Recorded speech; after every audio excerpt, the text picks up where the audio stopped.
So about the next hour, I'm going to talk about sort of natural family learning, and then I'm going to spend about 45 minutes talking about high school and beyond and what that looks like from a registered kind of, it's not really the language I use, but that kind of perspective, high schooling without enrolling. So I think that family-centered learning is really vital, and for us, all of that is together at meals. I think it's what we really imagined when we thought of ourselves homeschooling, that sort of cozy, doing things together, learning things together, discussing things together.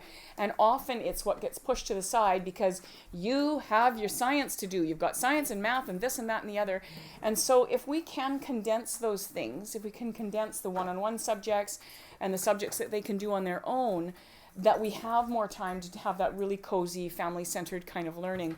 So that's what this next segment is about. I think it's absolutely vital to read aloud to our kids. I think it's almost as important as the family meal. It helps us form relationships. It creates a really pleasant time. Like a meal, when you get together to read, it's cohesive. You gather. Everybody wants to be there. You develop a common point of interest. And I think this is where sort of unschooling meets kind of traditional schooling, that instead of having to sort of chase the kids in all their interests and provide for them, and we should do that to some degree, but we can be over the top with it. Reading a book together helps us to develop a common point of interest, so that say it's we're reading things sort of set in the Middle Ages, we can then bring all of our interests into the Middle Ages and all be discussing that together. So it helps me to sort of streamline what we're learning. Everybody's personalities and interests come together, and people want to be there, which is really attractive. There's really nothing like a good book to bring people together. I find that through the sharing and discussing and listening, the kids will often bring to the table what they know that might not be what we know. So not only are they the student and the learner, they're also the teacher. So they're like, oh, I just read something about this in my history book, or I just read something about this in my science book. And they'll share and add in what they know to the discussion and the reading, which is just amazing. So we're all the teachers and we're all the students. And I think this helps us to develop really literate people. We were studying the Middle Ages. My daughters might not have been so inclined to discuss and find out all the finer details of the weaponry of the Middle Ages, right? They'd be more interested in the culture and the dress and various other things. Some might, but typically it's my boys who would bring that to the table. It's like, oh man, I found a picture of this amazing sword, and they used this in the 1200s, and they used this, when, and the handles were made of this. And they're sharing that with us so that we are also gaining that knowledge and gaining that understanding. But it wouldn't necessarily be where I'd go with it. It wouldn't necessarily be where my daughters would go with it, but they might, be really interested in other things like, how people lived on a day-to-day, or how people shared information at that time, because they lived far apart and there wasn't the kind of communication we have now. So it develops really literate people when you're discussing things from a wide variety of interests. I think that if you're too busy to read, if you think, I just can't sit down and read a novel to my kids, I think you're too busy. And that it's something that you really have to address, because we should be reading to our children. We no longer have an oral tradition. For centuries and centuries, millennia, that an oral tradition was how stories were passed on. We don't have that anymore, but we can pass on our cultural history. We can pass on the history of peoples via the novels that we choose to read to our kids and discussing them and reading together. So, it's really important that children read to themselves, of course, but reading together is creating something. It's creating a family environment that we no longer have, a cultural thing that we no longer have, and we really have to grab it again. So even if the next hour doesn't compel you to use literature as your backbone for your study, I would urge you to read to your children anyways.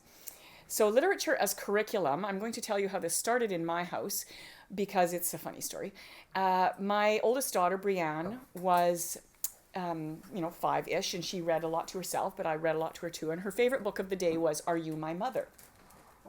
So I was reading it to her, 5, 6, 20 times a day, because, that's how kids are. They want to read the same book over and over again. And then I had this idea that I could build like a little unit study out of Are You My Mother? And this would be so cool. So I thought, okay, I'm going to find some resources and teach her all about how a chick grows inside an egg. right? So I found some books from the library and I found some cool resources. And then one day I was going to sort of bring this up, and for a few days this is what we'd study: how a chick grows in an egg, how a mammal grows inside a mammal's body, and various other ways that babies are brought to full development. And so I was very excited about this, and I was going to do my first unit study and was really into it.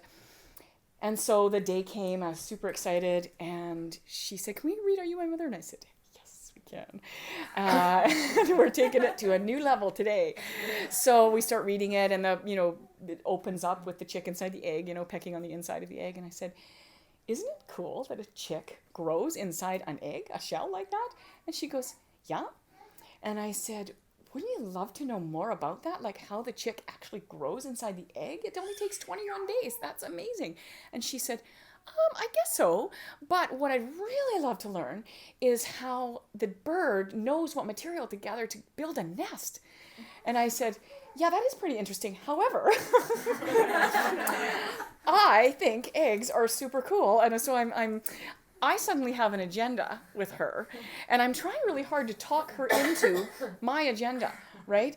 I really think I've got some cool books on eggs. Do you want to see them? Do you have any cool books on nests? I'm like, "No, I don't have any cool books on nests, but these egg books, can I just bring them out? Well, maybe tomorrow, but could we go out and look for some nests?" And I'm like, right?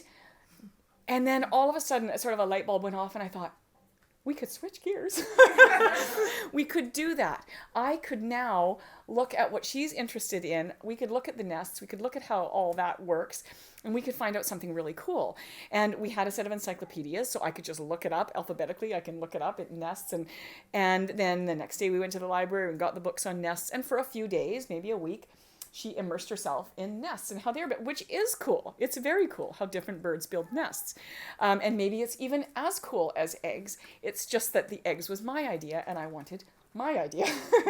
But I got over it, and I got over it really quickly. And it was a learning lesson for me that it's okay. I can just be prepared to go where the book takes us. So it really started off with a storybook. So we would read a storybook, something would come out of it. I would develop a little study on the fly about the thing that she was most interested in. And it seemed like a really efficacious way of learning. So we learned all kinds of social studies and science and various other facts by just drawing things out of the storybook that she was interested in. Sometimes I might lead it a little bit and sometimes not, but usually it was just her own interests. And then eventually that grew into, reading a novel. So I was reading a novel to her, and I thought, gee, I could do this with a novel as well. I could just pull things out that are interesting to us. I could ask a few leading questions that might sort of lead her in different directions about thinking about the novel a little bit more. And eventually the novel grew into where we would take several books set in a particular time period and study that time period for the whole year. So we would study ancient Rome, or we would study the Middle Ages, or we would study exploration, all via the literature that we used. So what becomes really important then is developing a really rich learning environment for your kids so that you can access that information as you're reading.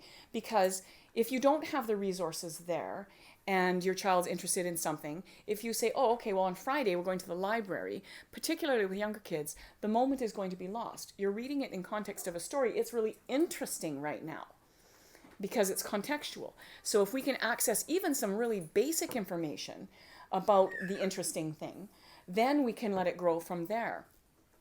So I'm just going to go through some of the items that I think are essentials for developing a rich learning environment. So first of all, maps. We should always have a world map in our house because that's how our children learn where things are. We should also, I think it's a good idea to have a local map so that I've got a map of Vancouver Island or a map of BC. I don't have one of BC specifically, I have one of Canada.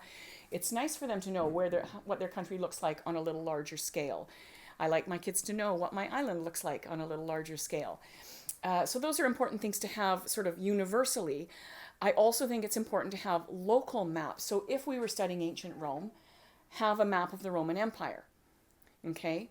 You could, there's things, again, you can go on Pinterest, you go on printable maps, there's different free resources. It doesn't have to cost you anything. When Staples sells maps, they might be $12.99. They might be, you spend a lot on a map, but you don't have to. And in fact, when your kids are small, you probably shouldn't because they are going to pick at them and rip them and things like that. So, but you can get a laminated map for under $20, a world map, a Canadian map. Your costs don't have to be high on this. The specific map, you could use a sort of an outline map website. There are several. There's one actually called, it's in my books, it's in your resource guide. I think it's just called Outline Maps. You could also, they would have that kind of thing on Pinterest. You could also get books out from the library. You are allowed to photocopy things like maps for personal use, any library book, any part of a library book. If it's for your personal use, obviously you can't sell it to your friends. So a local map of what you're actually studying is really important too.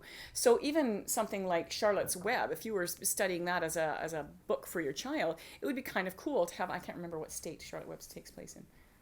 But of a map of that state and the surrounding states might be a really nice idea as you're talking about this part of the United States.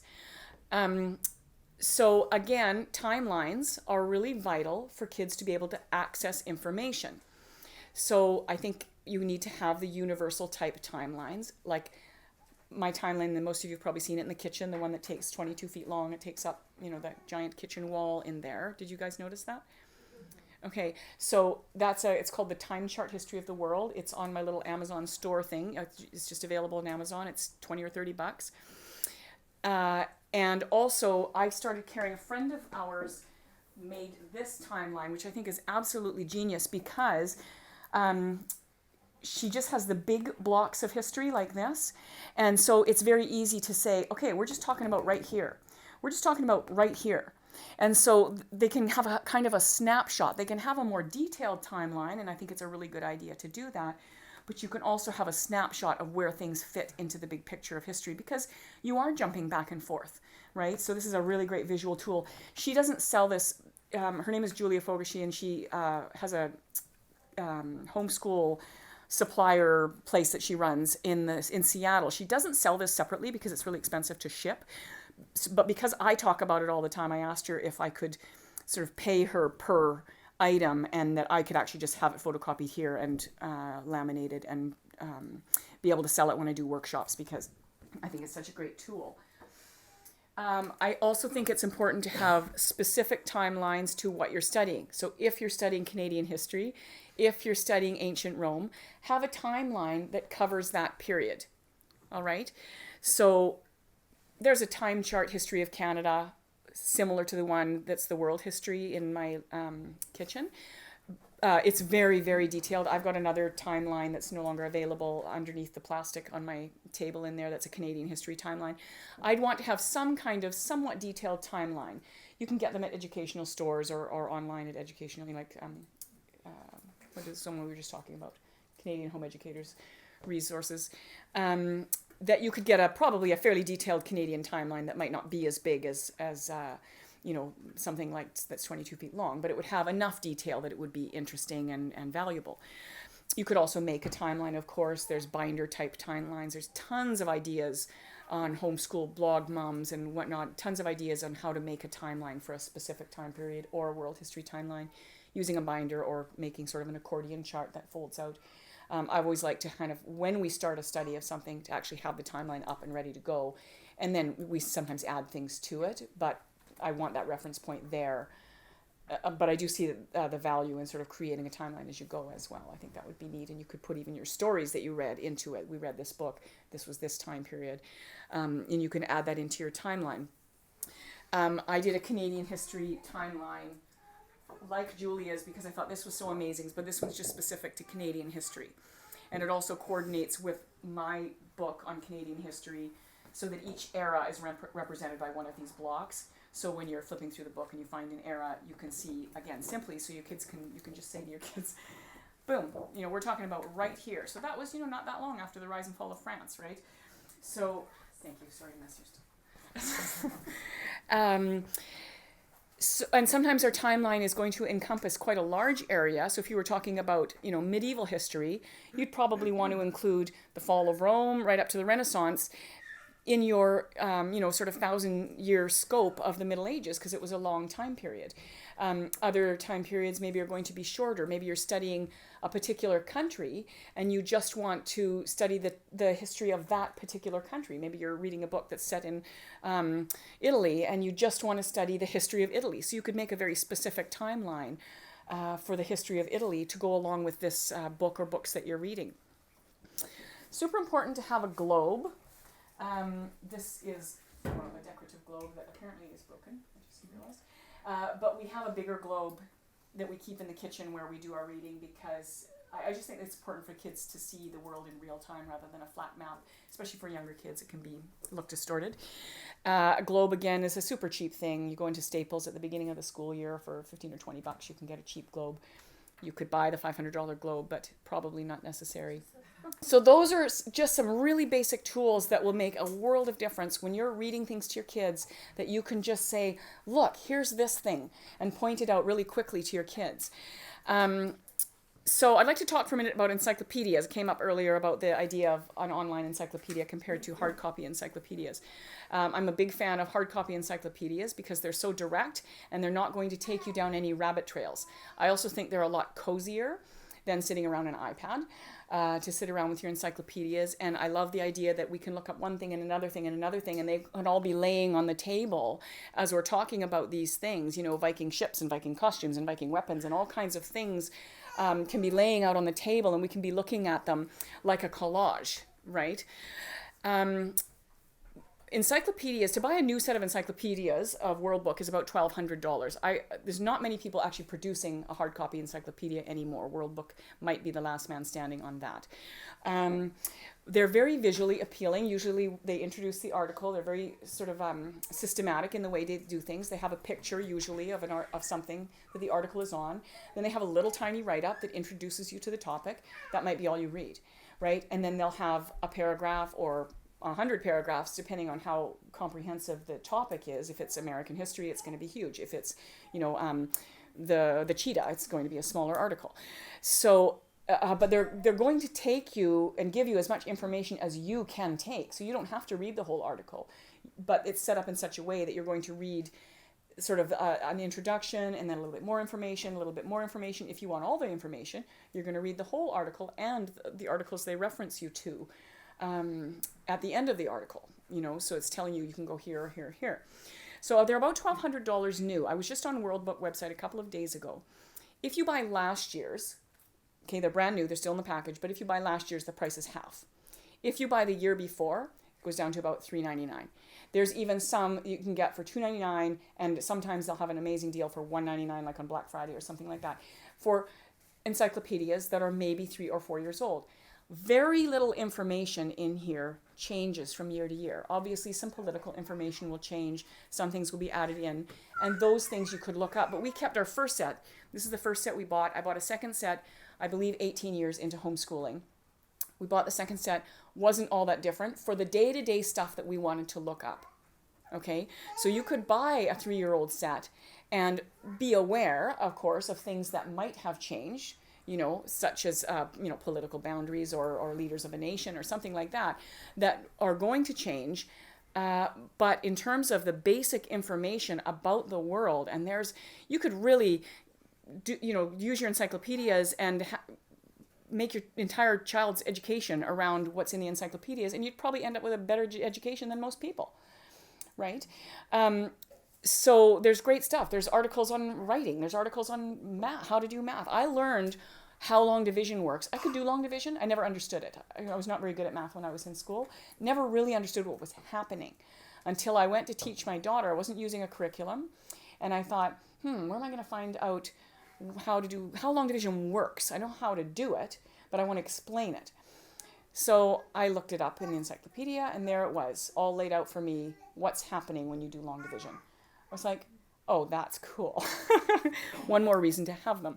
So encyclopedias, buy a 2-year-old set, buy a 3-year-old set. They're hard to come by secondhand. Sometimes you can get a set for $50 or $100 secondhand. But first of all, you're going to save a pile of money on curriculum if you have this information at your fingertips. You're going to save a pile of time tracking down information that you might need to track down.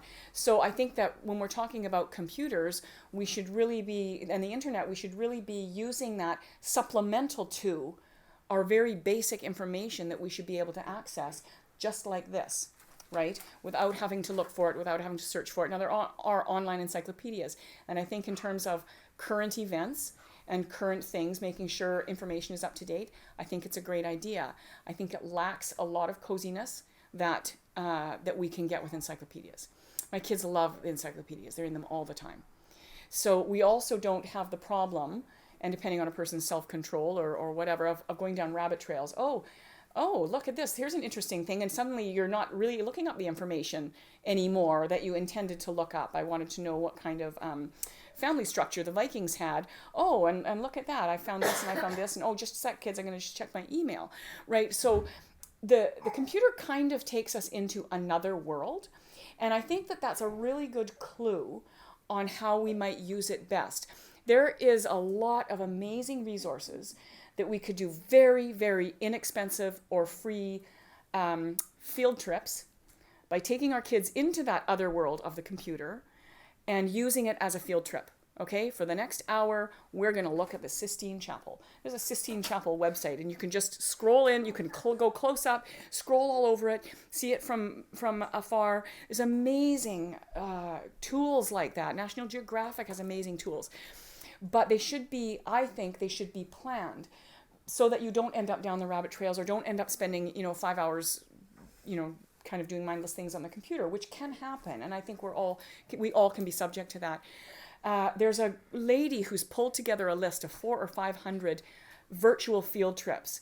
The link is on my resource page, and it's also on you guys' list. Her website, her blog is called Homeschoolerology. Homeschoolerology. And she has this amazing list. And unfortunately, they're just alphabetical. It would be nice if they were categorized, according to topic. But I guess they're so diverse that she can't really do that. And so I think it would be a really good idea to just go on that page on her blog and print it off so that you could highlight, as you're choosing literature and whatnot, that you could actually highlight things that would interest you. And then you could go back and check those links out. So you kind of have like a little reference book of this giant list of virtual field trips. So maps and globes and timelines take a lot of space. Okay, I think it's nice. I like to go into a homeschool home and see, or any home, it doesn't matter if you're homeschooling your kids, and see that the kids have access to that kind of information, that they've got timelines and maps and all kinds of information all over the place, periodic tables or whatever it is you think is cool for the kids to have up on your walls and various other things. But we sometimes have a space issue, right? So one of the ways I solved that with our family was that I put plastic.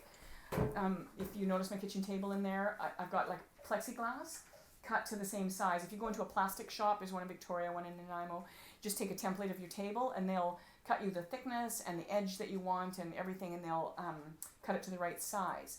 It's a little bit expensive. It's about $100 or so for a 4x8 sheet of plexiglass. That includes them cutting it to the size you want.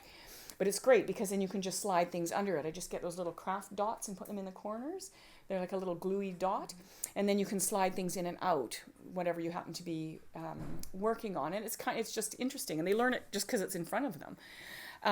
For a long time, before I got my grown-up homeschool table, I used to just buy the really heavy Fabricland plastic. So it's a really heavy gauge plastic that's probably 4 or 5 feet wide, and it comes on a roll. You can get different thicknesses. If you wanted to do that, buy the thickest one you can, because it sits on the table and hangs like it's heavy enough that it's hard to pull around, and you can slide things under it. And I found that I would get a couple of years out of a sheet of plastic. They're pretty cheap, and they would last for a couple of years before getting sort of torn or too grubby to use or whatever. But they also smell really bad. You have to kind of off-gas them. So if you buy a roll of this stuff, or if you buy a few feet of this stuff, hang it outside for a couple of days, and then all the plastic smell off-gases, and you can bring it in your house. It won't stink up your house. So, Question back here. Yes. Just another comment with that plastic. I found that I would put caps on the table as well, and then the wax would drip, and the plastic just sucks So it would make. The plastic tableclothing or the hard plastic? Because hard plastic might as well. Oh, okay. Right. So I just found over I think it was 4 months, I had all these blotches of color that even though I removed the wax. Right. If the children dropped something like cherries or anything like that, it just Oh, absorbed it okay. so that Interesting. It wasn't very visible. Yeah. So Well, that may have been, I don't remember now. It seems to me that the drop got really grubby after a while and got really hard to clean because it was constantly having stuff dropped on it, right? So, I like the plexiglass. what's that? Yeah, it's great. I mean, I did the plexiglass. We were in this house, I think. I'm thinking like 14 years ago or something.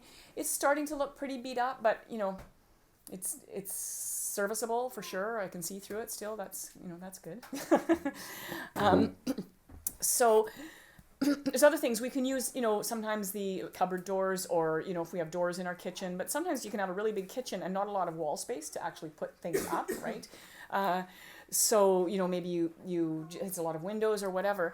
So another system I came up with of doing this was to take a binder like this one, and if you have a big family, I'd recommend getting a couple of them, and putting your things like your maps and your timeline, get binder-sized ones, and put them in this, and just leave them out when you read, so that you can actually just put them away, when you're not reading with your kids. And when you are reading with your kids, leave them out. Like if you were a long table like that, I'd be inclined to put one at each end, and then they can just flip through, to the specific map or the specific timeline. Or you could have one that had the timelines in it, one that had the maps in it, so that they were both accessible really easily while you were actually reading. So that was just kind of a space-saving thing that I thought might be really helpful if you really have no wall space in your place where you do schoolwork. So basically, this is how it looks. It seems to me that around a meal is the most natural time to read to my kids. It doesn't work for everybody, but it felt good to me to do that. And I read, and my kids are eating lunch or breakfast, and I'm using all the tools that are nearby, because they're actually on the table in front of them or on the wall near them. The encyclopedias are right on a bookshelf nearby. And again, you don't have to invest a massive amount of money to get bookshelves to keep your encyclopedias on and your toddler stuff up high. One Billy bookshelf from IKEA will hold a set of encyclopedias and not bend, and it will put your toddler stuff up. You can put your toddler proof stuff up high, and it's $69 for an IKEA Billy bookshelf. So we got through a lot with that. So most people would have room for something like that. That bookshelf's only 2.5 feet wide or something. So when the kids are getting their breakfast, I'm putting on coffee, and the table is pretty clear. I don't keep a lot of stuff on the table. I have a lot of activities around, because while I'm reading, the kids are often doing something with their hands. When they were younger, that was Play-Doh. Now it's usually drawing, or they might be knitting or crocheting or something like that, something that they like to do that keeps their hands busy, and they will read longer if we do that. Did I talk to you about the serving breakfast and lunch on the island? Did I talk to you guys about that? Okay. So years ago, we used to go to a monastery that was a guest house, and it was always very peaceful. Sitting eating with the monks was a very peaceful experience. They'd have like 10 different tables, and a monk would sit with each of the families or visitors that was there. And it always felt really peaceful. This is in Mission, by the way. It's called Westminster Abbey. And it always felt so peaceful, and I thought, what is it that's so peaceful about this? Like just having a guy in a brown robe at your table, like does that change everything? That it's just more peaceful that way? And then I realized that, what's that? It's the wood. It's the wood, must be the wood. But it was really cool. And then I realized at some point that they served the food to the side of the room, and then they sat down at the table, and only the essentials were on the table. A jug of water, salt and pepper, butter, maybe a thing of milk. And I was like, oh, okay, they're not saying, can you pass me this? Oh, I spilt this. Can you pass me this? Can you pass me this? And so we started serving our meals. We do that for all of our meals now. We always serve them on our kitchen island. Our counter space would work as well. And then we take our food to the table, and it's just our food on the table, and maybe the ketchup or the salt and pepper. So there's very little on the table, so that it saves a lot of space, first of all, that there's not a bunch of food on your table, but it also saves spillage and accidents happening when the thing tips over, because it will. When you have little kids, things will tip over and you get ketchup on your encyclopedias that cost you $1,200. And so but it was just a lot more peaceful to have less on the table while we were reading. So that's what we started doing. So we are at the island, the kids get their breakfast, we say our prayers, and then we go sit down and read. I actually keep a little box of wipes on the table as well, because if there's any little bits of mess, especially it doesn't happen too much now because my kids are bigger, but when they were small, I could just sort of pick up the little bits of porridge and stuff them in the dirty bowl and push the things to the center so that we didn't lose our momentum, that we could finish our reading, we could finish our discussing. If I was to say in one sentence, okay, well, what do you actually do? What do you study? I would say, well, we look stuff up and talk about it. Okay, that's how I could impart to you the simplicity of what we do. And of course, it becomes more complex because of what we talk about and because we've been doing it for so long that everybody's asking questions, everybody's looking up information. So I would sometimes ask leading questions, and I've given you a list of questions because it kind of takes a while to build your repertoire of how to ask leading questions so that you can make the most out of a book that you're reading. So a lot of comparing and contrasting, and how do we do things then, and why did they do it this way, and what does that body of water look like? What does that mean? What is a pond compared to a lake? What's the difference of these things? So I've given you a list of probably 20 or 30 leading questions. Is it not in there? Oh yeah. Just so that you have a reference point. So when I started out, I kept a little list kind of like that beside me, and I'd also keep a piece of loose leaf paper. And some things we talked about in the context of reading a book, and some things we would talk about afterwards. So I would just jot things down that I think, oh yeah, I want to look that up afterwards. And sometimes the kids would actually get something out, or do get something out while we're reading. I'm just going to look that up. Where is that place? That would be helpful to know in the context of the story. I can supplement up, or I can supplement down. So if I have young kids, I can read a storybook about ancient Rome, or one of the little Usborne books about ancient Rome as well, so that they're actually getting more out of the novel. So I'm kind of addressing their age level, but when I read it, everybody actually gets more out of the novel. So, we can supplement up and down. I could also give my older kids some supplementary reading to do. I'd like you to read the World Book article on Canadian government. I'm not going to do government with the younger kids this year because it wouldn't really be something they'd be interested in. I'd have a hard time holding their attention, and I'll do it with them later. So that's something that I might supplement up with. I might also ask them to write something, if it was of interest. I think when we're learning the skill of writing, it's to learn the skill of writing so that we can use that later on in life. So it doesn't have to be about the Middle Ages or Canadian history or whatever we're reading, but if they are particularly interested, it's a great writing topic to supplement up. I often read our novel for maybe when the kids were small, maybe 20 minutes, sometimes half an hour, 45 minutes. If we're into something really good, the kids could read almost limitlessly, if they would want me to read for an hour and a half, but of course we have other things to do. So, and my voice goes after a while. So usually I would keep it to say between 20 and 40 minutes would be about the time that I would read. If your kids are really small and that's even too long, you can scale that back too. You can read for 10 minutes. Some of the little short books, Charlotte's Web or Owls in the Family, you can read a chapter in 10 minutes, right? And that's sometimes enough. That's sometimes all you need. I often attach other things to what we're reading. So say I'd like to do something like art with my kids, maybe art techniques or maybe art history. I might find a really good book and just read it for 5 minutes before we start our novel. And we've covered a huge territory of things by just adding maybe 1, 2, 3 things on for 5 minutes before we read at breakfast and before we read at lunch. So it might be the catechism, it might be scripture, it might be something like poetry or logic. There's so many topics that you would kind of consider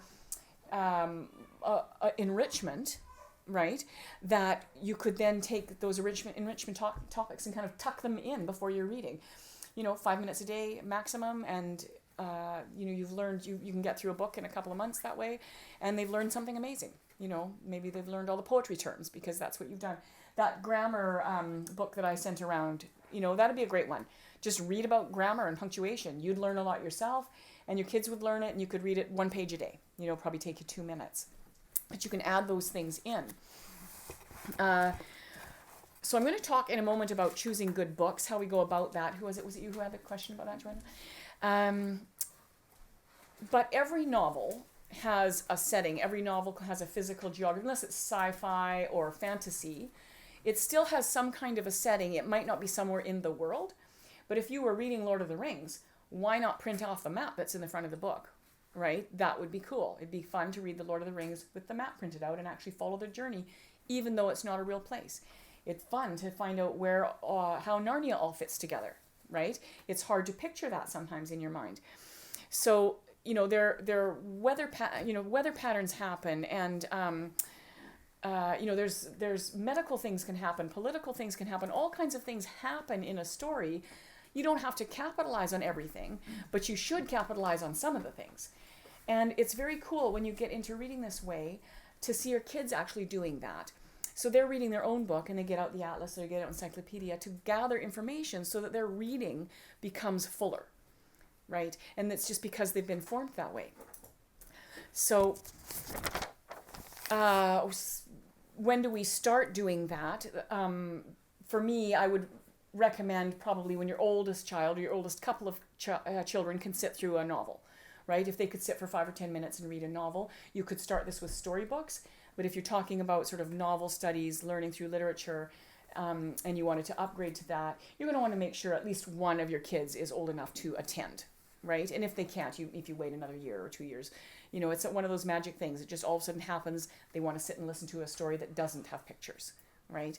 So it's something you would test from time to time with your kids. Usually if you have a novel at bedtime and they're really tracking the novel at bedtime, yeah, absolutely, you could start using literature as the backbone of your curriculum.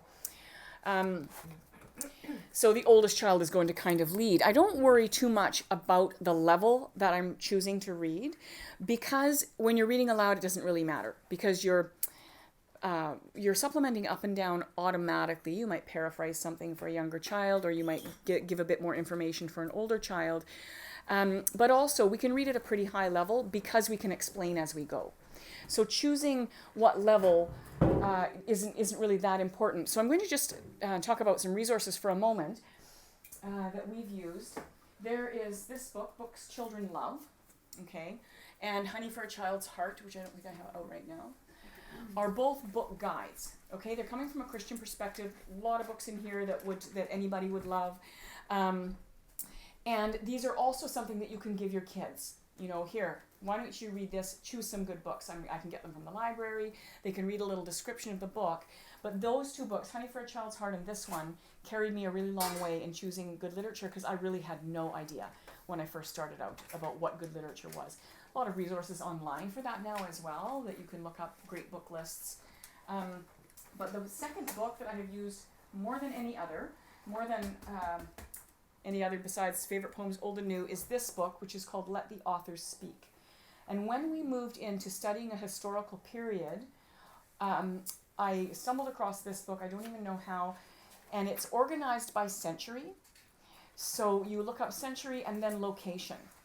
And so if you're studying the Middle Ages, you can pick a book from 500 something, 600 something, 800 something. You can cover the whole gamut. She's got hundreds of books in here. Not much of a key. It will give you a reading level and a very sort of a 3 or 4 word description of what the book's about. I have never had a bad book. I've probably read 200 or 300 of the books she recommends. She's a homeschool mom that pulled this together, and I've never had a bad one. All the recommendations she's made have been amazing. So I trust this resource really completely. It is no longer in print, but you can buy it at ABE Books or Amazon Market or one of those used booksellers. You might get it for $20 or something like that. But an unbelievable resource. If your kids are really small, it might not be something you want to invest in right now. You might want to wait until you're reading novels and studying history a little more fully than jumping into that. Because of that book, several years ago I wrote this book, which is basically the same idea. Instead of going by century, because we have a fairly short history in Canada, I go by era. So the eras are named, and then there's a list of books, literature that you could read to study that era. So some of the eras have a lot of books, some of them just have a few books, but that was the idea of it, was to kind of feed off of what she had done. She's an American author, so she didn't have a lot of Canadian content. But because I only had to review 200 books, each one has a paragraph rather than just a sort of a couple of keywords. And if you only have $15 to spend on a book, buy that one because it'll take you a lot more years. I'm not a very good salesman. So what we're developing here with our children is just an environment of Socratic discussion. So if somebody says to you, well, what do you do? What program do you use? Oh, we don't use a program. We use Socratic discussion. That's what you can say, and then you'll sound smart. And they'll go, oh, that's pretty good. Yes, our 8-year-old is doing Socratic discussion with me, because that is what it is, right? We're asking questions, we're asking leading questions, we're delving into things, we're wondering about things, we're looking up things, we're researching things. My kids don't necessarily produce a lot. I don't ask them to produce a lot out of the social studies and science, geography, art, whatever we're learning in the context of family reading. I don't feel like production is necessary, like artwork or writing or reports or anything like that. I don't feel like they have to do that. If they want to do that, that's okay. But I know what they know. I'm discussing it with them every single day. So I know what they know, and the production of things to show isn't that important to me. Often we've done a sort of a history study where we've had an event at the end of it. So, and we have this big event, and of course they do produce things for the event. So we create a big timeline. We create, pictures of things that we're learning about. The boys draw swords and blood. I'll show you a couple of those actually if you guys want to look at them. These are older ones. But these were history studies that we did a project at the end, like had a medieval feast, like had a Roman feast, like did a museum that we invited people to. Oh, thanks. That we invited people to, and then that gave them a reason. Then they had a reason to produce things because we were inviting people and we were pulling it all together. You could just do the book. You wouldn't necessarily have to do the event if that's not really your bag. I like having 30 or 40 people over at a time, so that worked for me. But it's just a fun way of kind of getting some of the things, collecting some of the things that they might do, or giving them a reason to write and share their knowledge with another person, right? Which is great. It's really fun for them to share what they learned. When my kids get a little older, then I start moving them into science curriculum. They, and there's a big range, grade 3 or 4, right up to grade 7 or 8, where they start moving into an actual science textbook or science curriculum. They've got a really good base in science already because we're talking about science stuff all the time, and it might not be the sort of an ordered, systematic way of doing that, but they've covered a lot of science in 5, 6, 7, 8 years, and they have a good foundation so that when they enter into a textbook, they know how to read it and gather the information and use it, right? So again, we come back to sort of modeling. We're modeling, we're encouraging, we're talking, we're discussing, we're using all our resources, and we're asking the questions. Okay, you know what they know, and in this rich environment, they're going to know a lot. If you're doing, there's a couple of things. You could do history just for one book, right? You could do medieval history, read one novel, and do it for 3 weeks, and that's awesome. If your kids are in grade 4 and 2 in kindergarten, that might be a great way to approach it. You could also pick 6 or 8 books and study Middle Ages for the whole year. So you can take that wherever you want. The younger your kids are, the shorter your sort of studying of an era is going to be, right? Or your studying of a particular book is going to be. Because they'll start to lose steam after a while. When they've looked up, Roman swords 15 times and drawn every possible weapon, under the sun, then they start to they want to move on to something else. Well, what do the Greeks do? So that's what they do. So has anybody got questions about this sort of segment before I introduce another topic? Yeah. Would you stop if you had more books planned and they started losing interest? Would you stop there, or would you? I would, yeah. Yeah, if I've, there's sort of no point in beating a dead horse, right? If I've sort of taken them too far with it, and they start to lose steam, then yeah, now I might think, okay, this is one of the things I'd like to cover, so I just want to cover this and this with you to feel like I can check the boxes, right? And these are just my own boxes because nobody else is giving me boxes, right? So, but sometimes we do have things, and that's actually the next section. How do we force kids to learn things that we think they should know? Okay, and sometimes it's not us needing them to know. Sometimes it's the government. Sometimes it's your school that you're with, that there's things that we want kids to know. So sometimes we just have to say, this is actually something we just have to know. So I'm going to read it to you. We'll read it together and we'll talk about it. And they're going to know more about it by you reading it than them reading it by themselves and just reading the words, and nothing. They're just retaining nothing. So if you read it and discuss it with them, they're going to get more. And, sometimes we just have to be, I know this is boring for you right now, might interest you in the future, but we're just going to get through this because we have to tick this box. All right? Or you can create more enthusiasm, right? So you can do something like salting the oats. You can't, you can lead a horse to water, but you can't make him drink unless you salt the oats. So if you salt the oats, if you provide some hype or some reason why they want to study something, they're going to be way more likely to actually enjoy it and get engaged with it and appreciate it, right? So an example might be just a really great field trip or a really great IMAX show.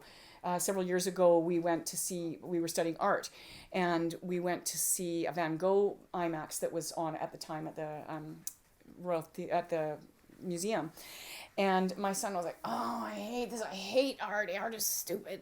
And I said, well, we're going to watch art anyway. And they will watch it because it's on a big screen, so they'll just watch it. So it was like a 45-minute video on Van Gogh. And he came out of there, he was maybe 15 or 16. He came out of there and wanted to write a report on Van Gogh's life, and actually did. And that became one of his high school essays because he got so interested in Van Gogh just because of the 45-minute IMAX thing, because they're well done. Right? They're well done. National Geographic and there's some IMAX, there's some great stuff, or the Disney Nature series and things like that. Really a great way to interest kids in things that you think they would want to know. So creating hype, a great field trip. If you want to teach your kids about the life cycle of salmon and they're like, salmon, are you serious? But if you take them down to the, to Goldstream Park and actually watch the salmon spawning and have somebody, give them a demonstration while you're there and somebody who's really jazzed up about salmon, it's going to excite them more, right? And then you can get a little bit more information stuffed in their brains. So that can be small or large. Sometimes it's just a little segment of something you feel like they should know, or the government thinks they should know, and you can provide some little thing, or it's a very big thing. When we just started out on this journey, one of Albert's things was the kids should memorize the Prime Ministers of Canada, because he did that and really enjoyed that, right? And I thought, why would you care? Like, why would you? I mean, I appreciate that he liked it, but he thought that I should do that. I don't know if you remember this, but he thought that I should teach the kids the Prime Ministers of Canada. That was important to him. It was something they should know. And I said, well, if you want to do that, that's great. Thank you. That would be great. But I don't think it ever actually happened. But he does talk about the Prime Ministers of Canada on a fairly regular basis when it comes up. So the other thing, salting the oats, and also flooding, or there's another word that's come up now called strewing. So you basically just go to the library or go to Amazon and buy a whole bunch of cool books, Eyewitness books, Usborne books from the library on a topic that you want them to be interested in, and you just leave them lying around, right? And they will pick them up. It's a guarantee, especially if they're in a bag. What's in here? So those are just some ways that we can get our kids interested. And I think something, too, is that we need to be prepared for changes in direction. Years ago, we were studying Canadian history, and my kids, we got to slavery, where, slaves were coming up from the U.S. and coming into Canada, where they were free and they were not allowed to be chased down once they were across the border. And my kids were just blown away by slavery, and we just got stuck right there. It was a great stuck, but we spent the rest of the school year, that was probably in November, talking all about slavery and reading books on slavery and different aspects of slavery and slavery in other countries. And it was very cool, but I had to be willing, just like the egg in the nest, kind of to just say, okay, change your plans. Here we go. Let's go somewhere else. I can do Canadian history another year. And this is a very cool thing. But they were so fascinated because racism is not something, they had no reference point for it. It just wasn't part of their life. And so it was fascinating to them that they could think another person could own another person, or think another person as like cattle. It's the same thing. So it was a fantastic study that year. Does it need to be history? No. You could start as art as a basis. I knew a dad in the News Bay who was an art teacher and an art therapist. And he said, he took this workshop and he said, well, couldn't we take a piece of art and work it the same way? Like, we study the piece of art, we study the science in it, we study the history of it, we study the painter, we study their peers, we just study what was going on at the time of his life, we study the event that's being depicted. And yes, absolutely. So if art is your bent, you could use art in the same way that you use literature as a backbone, right? And that would be a very cool way to study things. I had a friend who taught her son geography, who was really into bears. And so she taught him geography because she found out where all the different bears were from different parts of the world. They found out together, and they mapped the world in bears, right? And she taught him all the countries of the world, continents, because of bears, which is great. Those are great things. You can also use fantasy literature. You don't need to be stuck in a historical period. Most years we study history of some sort, but some years we've just done something else. We've read a fantasy literature or sci-fi or something like that, and you can take that into different places. You get a lot of wondering, right? Because it's not real, you can do a lot of wondering. Or how does that compare to what we actually have? How does that compare to what we actually do? Do you think that's ever possible in a sci-fi novel? Do you think that would ever be possible? That something could happen the way they're predicting it's going to happen? So just fun ways you can do things. Again, like dictation, I kind of do this on the fly. I could plan it out if I wanted to, but I love seeing every day where it goes. If I wanted to actually keep track, I do keep track on my little sheet that you have. It's my kids' checklist. I also have little titles in there where I jot down things that we talked about, things that we learned about, things that we looked up. I jot all that down. If I wanted a more comprehensive picture of what I needed to study, say I wanted to study Canadian history, I could get a book out from the library on Canadian history, or I could look up the article in World Book on Canadian history and just photocopy the table of contents and then just check everything off. And if you didn't cover it all, that's okay. You can circle it and do it another year. But it's a really convenient and easy way to just say, okay, look, we covered a lot of Canadian history. Or you might think, I want to pull something out of this next book we're reading that we haven't really got to yet, like pioneers. Haven't really talked much about pioneers. So I'm going to pick a book that will come up and that we can discuss some of pioneering life in our study. So that would be where you'd use your little checklists if you wanted to be sort of comprehensive. When my kids were young, I made up a thing like this, which I can pass around, which was sort of bigger and broader of all the topics, and I would just write things down. Like, I didn't even have time for a checklist. My kids weren't at an age where even checklists would have been maybe effective, but I could just jot down everything we did on this. So you guys can have a quick look at that if you like. So we've got all the various topics. Do certain subjects with all your kids, like the younger ones and the older ones. Mm-hmm. Do you go back? Or like Absolutely. Do you cycle it? You cycle around probably every 4 or 5 years, every 4 right? years? So we've done Canadian history 5 times. We've done, I don't know how many times. I'm guessing 5 times. So like a 4-year cycle. Right? Yeah, except it's unplanned in the sense that we usually discuss over the summer, what would you guys like to study? And this year Lydia wanted to study Middle Ages. She thought that would be fun, and the boys were game, so that's what we did. So, and sometimes, like Canadian history last year, we ended up doing it over 2 years because we just weren't getting it done because we had a crisis year. So, What do you keep? Like you said that you keep your checklists or the table of contents to go back to. Yeah. But like you must be super organized in all of this paperwork that you're creating and the kids stuff. Like, how much of the kids stuff do you keep? Well, I keep it all till the end of the year. Now, my kids, again, they're not producing a lot. When we're writing, they're producing writing. Yes. They're doing dictation. They have a math book. They're not necessarily producing a lot. They might. Some years they might. I keep a basket up on my school shelf there called the Done Basket, and everything that they finish goes in the Done Basket. At the end of the year, I go through it and I just put samples of their work in a binder. So I'm actually not super organized. Organized is not really my thing. You have your own book of what you've been covering then? That's separate from... What I do is I use that checklist and we jot everything down on it. And then I just keep putting one behind the other. And at the end of the year, they just all go in a Done Basket, and I sort of compile that. Sometimes I might just write out So then you've got, highlights. like for 1 year, you've got a binder of all the kids' paperwork from that Done Basket? Yeah. And then the I next don't year... keep it all, Okay. but I don't keep their math. Yeah. What they've written out in math. Yeah. But I do make a note at the beginning of the year and end of the year where they're at, right? So if they're not using a curriculum, I would say can add up to 10 fluently, or can divide, numbers up to 12, Yeah. Do you have any so- keepsake papers that you, or is Oh it yeah, just- yeah, You do, okay. yeah, for sure. So I kind of keep a 1-inch binder every year of what the kids have done. When I had more kids homeschooling, I'd use a bigger binder. Yeah. Yeah. Okay.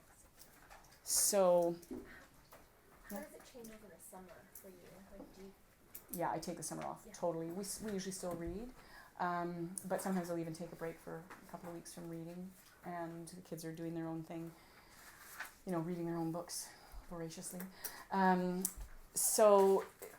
Summer doesn't, summer's quite a bit different, only because I need the time, right? And it's important to me, and I also think kids just need lots of time to play and process, right? So, yeah. are your kids doing any extracurricular stuff outside of the house, or it's all at home? No, they do extracurricular stuff, less when they were little. My rule of thumb is that I needed to be home, when they were small, I needed to be home 3 days a week. So whatever they did outside the house had to fit in the other 2 days of the week, because if I wasn't home 3 days of the week, I felt like I couldn't get anything done. Now that's going to be different for everybody. Some people might feel like I can stay home till 3 o'clock every day, then I can go out and feel like I've accomplished something. But I think it's important to determine that about yourself, right? What can I manage? What can I handle? And it changes from year to year. Yeah. So similarly to that, some of us with larger families have that repeated cycle over and over again. Mm-hmm. Did you ever find that your older children, or you felt maybe that they missed out on the extracurricular activities because there was always littles that you wouldn't even do the same home? Yeah, they always had some extracurricular activity. I suppose I'd have to ask them, did you feel like you missed out on extracurricular? No, I don't think so, but I think sometimes you structure things so that, like, you could take me to my music lesson and it was at a time that Dad could pick me up on his way home. Right. Or so you weren't out with the Little kids. Yeah, I tried to, but when I only had littles, of course you have to take them everywhere. When your oldest child is old enough to drive or old enough to watch the kids while you run to a lesson, that's really nice. But, sometimes that's a far way off, so we don't want to talk 10 years down the road. So it's one of those things that I think you have to just find the balance for your family. But again, it comes back to the question of too busy, right? Sometimes we're too busy to be nice. And so then we have to say, okay, how much extracurricular is good? Our kids don't have to have 5 extracurricular activities. When I was growing up, my parents, just from a financial point of view, we were allowed one thing. And if we wanted to try a new thing, we had to drop the one thing. And I really wanted a horse when I was about 10. I really started wanting a horse, and I was Highland dancing, and I loved Highland dancing. But I thought about it for a couple of years because I knew I would have to quit Highland dancing in order to get the horse. But I don't think I had a marred childhood because of it. It was a hard choice to make, but I think I made the right choice, and I think I did the right thing. But we don't have to have our kids in so many things either, right? I think it's a myth. And homeschoolers, I think it can be something that we sort of fall into, that because our kids don't go to school, we must do lots of extracurricular things. But I think what's way more important is that we must have joy in our home. And if extracurricular means joy in the home isn't happening, then we need to rethink how much we're out of the house. Yeah. I'm just touching on that as a kid, a homeschooled kid. I had 8 siblings, so it was a big crowd. And Yeah. there was, because of the amount of people in our family, there was always something to do. We didn't do a lot of extracurricular, maybe once in a while someone would take a class or whatnot, but they do what they could. But I think having the mindset of what's good for the whole was a really good thing to teach your kids, because you can make do with what's in your backyard. Or my older sister, she was always an orchestrator. She'd like, oh, Anna loves ballet, I'll do a ballet class for her. I thought that was the best thing ever. Yeah, my oldest daughter was very much a sort of coordinated other people and put on plays and all kinds of stuff that was just really cool and organic. And You just make it your own. yeah. And it doesn't have to be a class, but you have an experience of something you love just from what you've got at home. It teaches you to be creative and imaginative. Yeah, exactly. Yeah, no, thank you for that, because didn't I hope that that's what my takeaway from my own kids has been, right? Is that we had a lot of time to play and do cool things, had a lot of experiences. We also live in a really tight community, which is great because different people, bring their gifts to the table and are able to provide things, my husband and I plan a camp with the Dennisons, like a Catholic homeschool camp that we put together for our kids because it's something that we are able to do, right? We plan a Christmas ball every year and teach the kids ballroom dancing because it's something that we do. Other Brian hikes and, there's people doing different things that have gifts that bring them to the table. So, building a community is really an important part of your homeschooling life, I think, especially when your kids get into their teens. Yeah, I found that really important because my daughter's home alone. Mm-hmm. The other one's in grade 12 and doesn't spend much time with us. Yeah. So the extracurriculars, I wouldn't call them that. I would call them essential part of the program. Yeah. Because they are also where she's getting Her social life. skills. Exactly. Yeah. And she needs those social skills. Yeah. So Where, somebody who's one of 7 or 8 or 10 kids doesn't have the same, they're learning social skills. Yeah. however, my solution to I don't like doing evening extracurriculars. Right. So I just enrolled her in a couple courses at the Learning Center. Right. And that way she gets, I get some time off. Yeah. And she gets. Well, she it's nice gets we the have those hybrid skills. options now, right? Yeah. Where we can put our kids in a class here or there, or we can, do a camp of some sort and have them have a really cool experience that they might get otherwise. And there's so much available now. When we first started homeschooling, it was just nothing like this. Just you created whatever you wanted to do. You created it yourself. And so now there's just so much available to us. It's fabulous and a bit of a distraction, I think, too. So I'm going to spend about the next half an hour or so talking about homeschooling high school and beyond, because I know that's kind of a burning question in people's minds.